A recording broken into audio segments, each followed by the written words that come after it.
But do you remember he had that famous Maximum Rock and Roll article where he says, I forget what it's called, but he says something to the effect of, if you don't think Ramones are the best band of all time, you're not a punk, number one. And number two, you have no place in music. Like it's just completely ridiculous. Like, if Ramones aren't your favorite band, you're wrong is basically what it amounts to. Good. Well, from that perspective, maybe then you would agree with me. I guess.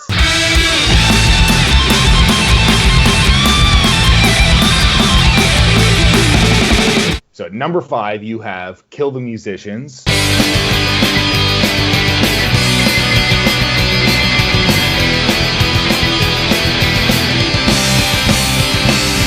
So why is this number 5? That was actually a replacement number 5. It wasn't my original choice for number 5, but when I took a second look at it, that's the album that really introduced me to Screeching Weasel. So it's sounds like you're saying some of it's sentimental for you, just based on when it was introduced. But sentimental, and also the fact that it is a compilation of some of their earlier material that reached back a little earlier than my initial introduction to the band. So, I see. It was a bit of a history lesson and a catching up as well. What are some of the highlight tracks for you? You're right out of the gate. The first songs that come to mind, of course, Kamala, Punk House are amazing tunes. At the time, back in high school, Selena was a favorite just because in my shitty early fledgling bands I couldn't play really well. That was an easy song for us to cover. Moving on then, at number 4, you have Bark Like a Dog. Pickles and patty cakes too, and Cubby's making mean jokes about you. You little twin. So why is this number 4? Just in terms of production, songwriting value, there's not many tracks on this that I would skip over when I'm listening through it. So, just purely based on quality all around. And what are some of the tracks that stick out to you? Phasers on Kill is a favorite of mine for sure, and Blister My Pain. I've always been a sucker for a well-written kind of slower pop punk song, but there's a certain quality to a song to be slower but still kind of grab you and sort of get you up even though the tempo's not up. We should probably talk about Cool Kids. So this Bark Like a Dog has their most popular songs Screeching Weasel has ever done. Yeah.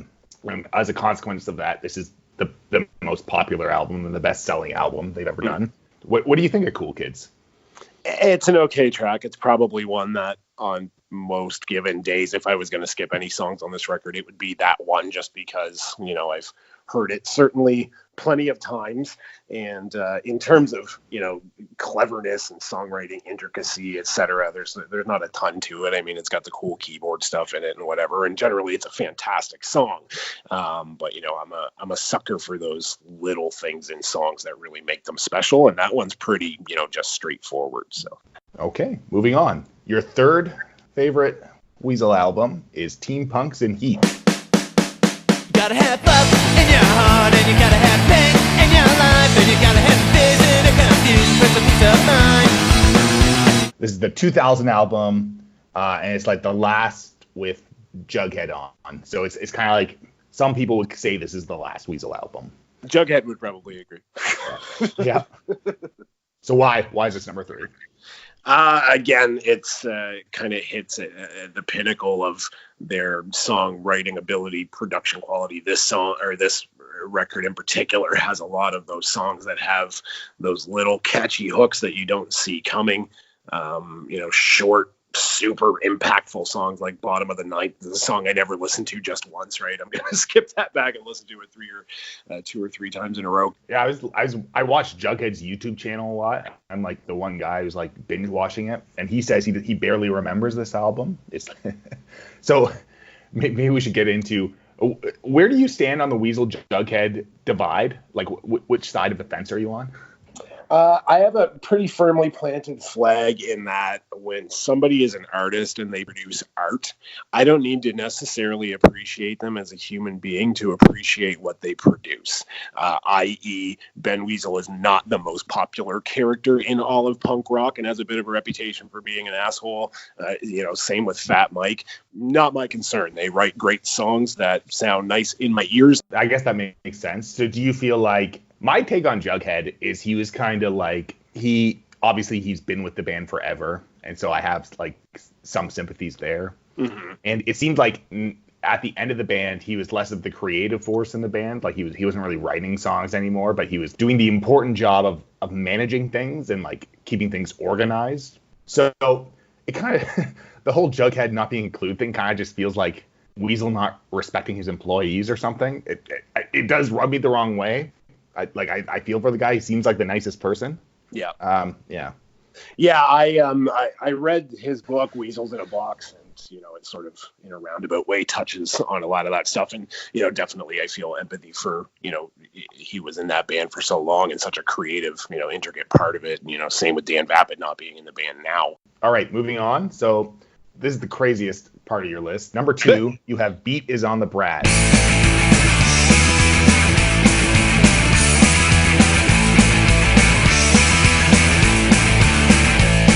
And that is more or less a cover of the first Ramones album with some extra tracks thrown on the end. Yeah. So why is this number 2? It's number 2 because, again, I mentioned a little bit earlier about being a music snob and appreciating bands when they get good and sound good. Yeah. In that context, think of that Ramones album done by the Ramones. It's not their best work. To hear it done at a faster tempo, a better production quality, it's what those songs deserved. It's for me personally a much more pleasurable listen. Okay, so if I was to summarize your reasons, you're saying the first Ramones album is like a classic written pop punk album, not performed or recorded well, and here it is corrected. Yeah, exactly. Okay, so there's so much to talk about because it's just so strange that it's number 2. It seems you could read it as like an FU to the Weasel in a way, right? Because you're saying, your second best album is just a cover album. Yeah, well, hopefully if Ben if this crosses his ears, he doesn't take it as an offense. What about we should also talk about it's basically a cliche at this point that if you're a pop punk band of this kind, of this Lookout era sound, you have to do a cover of a Ramones album. Yeah, and like the Vindictives, the Queers, hundreds more that I'm forgetting did it. Yeah. So why? I guess Weasel started that, I guess, right? So tip to the hat for that. But is that kind of like a boring cliche? And follow-up question, will the follow-ups be doing a Ramones cover album? Excellent segue. We will be doing a cover album, but not an album. And there actually will likely be a Ramones track on it, but only the one song. We have plans this year. We're just going to start demoing very soon tracks for our new record, but in the interim, we're also going to do some hopefully high-ish quality recordings of some covers that we all like and put out an EP later this year of covers. So likely Beat on the Brat will be on that, as it was one of the first songs that we played together as a band. So. All right, at number 1, you have Television City Dream.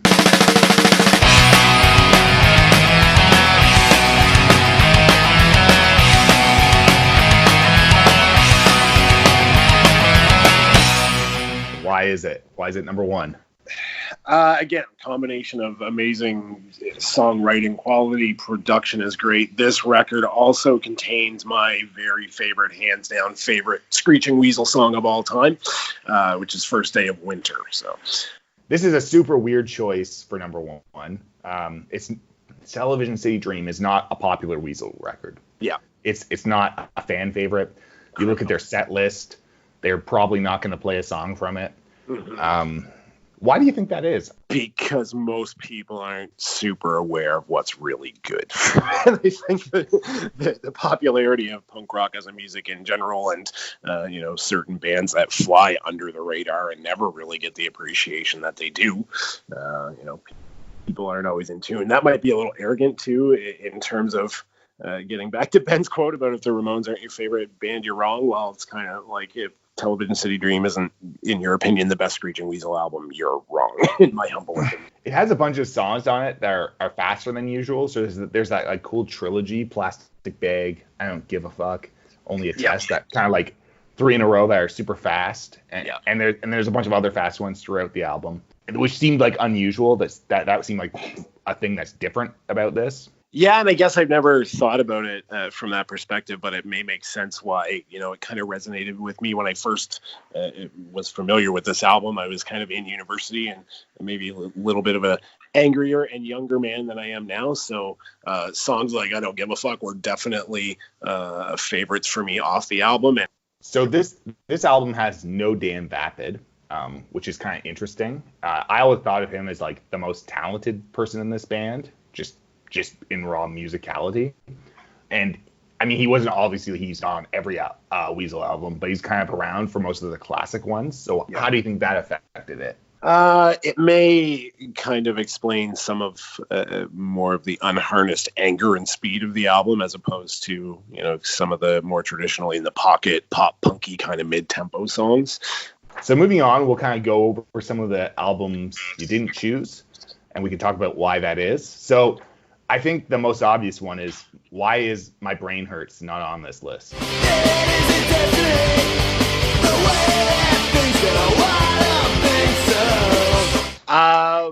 For me personally, and everybody get the Knives Out, but it's not an album that really does a ton for me. I mean, it's got songs like Kamala's Too Nice on it, but, again, versions on other records maybe sound a little better or whatever. In terms of, by the time I discovered this band, this album was already a thing, and that comparatively with other material of theirs that I had access to, didn't really stand out for me. I don't know. Like, for me, when I'm looking down the track list of My Brain Hurts, I'm like, this is like a perfect album. Like, every song seems well written. Is there any stinkers on it, you think, that drag it down? No, not necessarily. Just no, shooting stars of a song. There's and nothing that I can't hear off this record on something else. You know what I mean? What about Anthem for a New Tomorrow? Another fan favorite that you left out.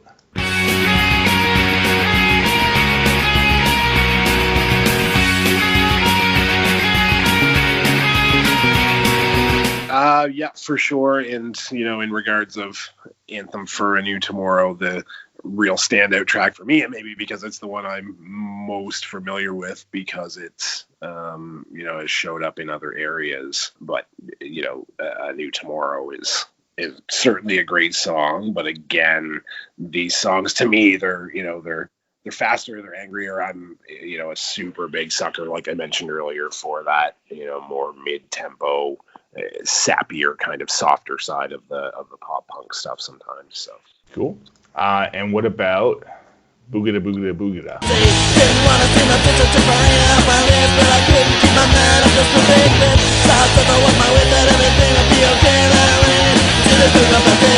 Well, in terms of and kudos to you catching on to my being a contrarian early on in our first ever conversation. Yeah. I know it's contrary to popular opinion that this is not a standout album of mine for Screeching Weasel. I don't even have this album actually in any capacity, be it digital, on CD, or anywhere else. And it's a bit of a long album too. I mean, I can't deny that Boogada Boogada Boogada has like some classic songs on it that you'd hear at any of their shows now, but there's a lot of filler. It feels like it could have been like 5 to 10 songs chopped off of this.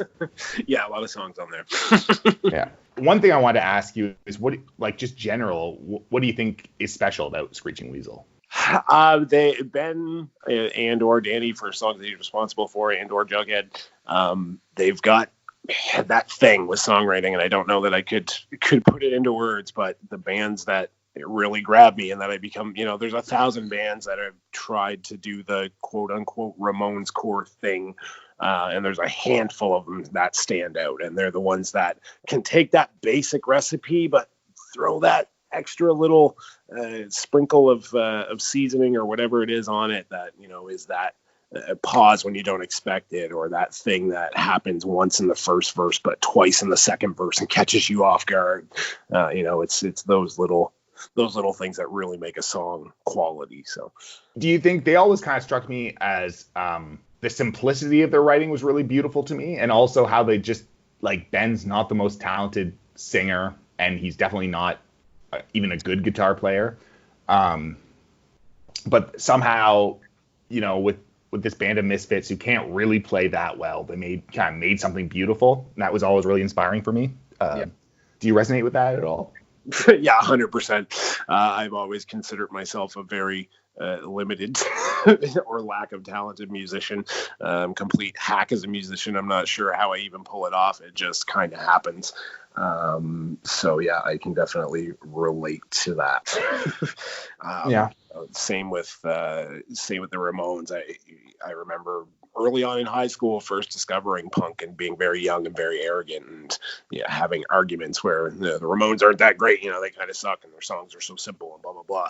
And as a songwriter who went from early on being more of a hardcore kid I played bass at the time and trying to write really intricate, super speedy, fast bass lines, as I progressed as a songwriter, trying to learn the art of writing that super simple, easy song is so much harder than people give it credit for that don't, see it from the side of the perspective of the songwriter. Yeah, it's way harder to write a really simple song that's good. Like, that's the hardest thing. Yep, right? Exactly. And I think Weasel has done it like a million times.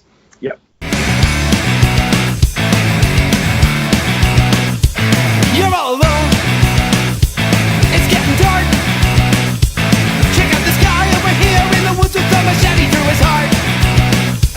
Don't turn. You play in the follow-ups. You guys put an album out last year. So I chose you to tell me the top 5 Screeching Weasel albums because I thought your band sounded like Screeching Weasel, but how would you describe the sound of the follow-ups? We've certainly been compared in that pool before.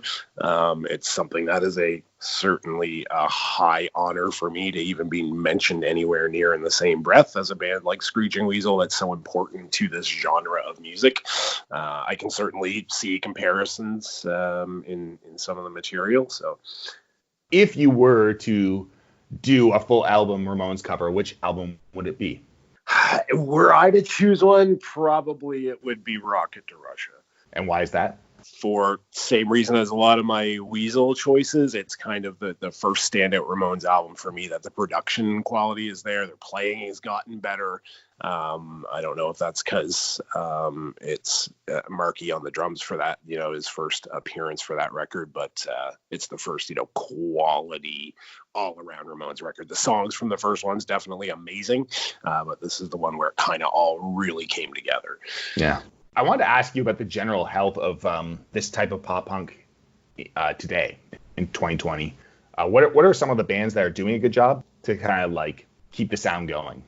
It's super surprising, kind of, since we started this band and really set a trajectory towards kind of the table we're trying to get a seat at. The deeper we dig, the further this thing goes, and you find out that there's fests all over the globe, and there's a ton of kind of underground but higher mid-level record labels that have a ton of great bands that are doing compilations, tribute albums. Mom's Basement Records in the US definitely comes to mind. They just put out a great Head tribute album. They had a Manges one they had done a few years ago, and effectively every band that appears on both of those albums are fantastic. Bands from across the globe, D-Cracks from Austria, the Prozacs from the US. There's bands out of Canada that are on those records. Neck is an amazing band out of Ontario. And I just wanted to ask, what's next with the follow-ups? What's coming up for 2020? Like I mentioned, we've got plans. We're just starting demoing now, tracks for the new record, which will probably come out in 2021. But for this year, Later on in the year, we're going to release the EP of cover tracks. We're being represented on a few compilation albums this year, which is why we can kind of afford to let off the gas a little bit and be a bit lazy in terms of putting out another release. We are coming out on a compilation from a really cool Facebook group that we got involved with called Ramones Core Brigade. Again, same thing, microcosm of bands, a lot of the same ones you're going to see represented on things like the Mom's Basement. Tributes are all going to be on that. So it's sort of a sampling for other people to get a good sort of finger on the pulse of what's happening right now, kind of within this subgenre of a subgenre. And a couple other compilations we're going to be on as well. I Buy Records out of Italy is putting together a Vapids compilation.